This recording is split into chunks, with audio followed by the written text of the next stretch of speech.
This era of Dolphins football is finally over. But in any case, yeah. So the Miami Dolphins finally just blew it up for the first time in a very long time. They finally not just because I've seen them blow it up. they've Right. done little like controlled explosions here and there. They've never actually blown the whole thing up, like right down to the core. Because we always had Chris Grier at the Mhm. bottom of all of that. And finally got him to resign. And obviously he was going to be fired, but just to have some respect for him, he resigned after being here for 20 years. But they got rid of Chris Grier, got rid of Mike McDaniel, got rid of Jalen Waddle's out. Jalen Waddle, Your only Tyreek productive Hill. player on offense. Yeah, Tyreek Hill. Then thanks for those touchdowns and things like that. But you're still not a good human being.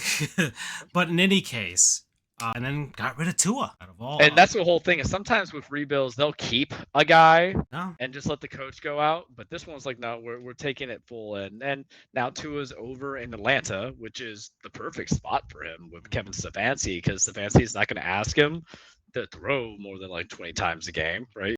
but this is the first year where I'm just like, finally something different, finally something new, because blowing this up is just what needed to happen. And I'm willing for this. I'm willing for this team. They've been so bad for so long for me. What's another 3 years or something like that to me?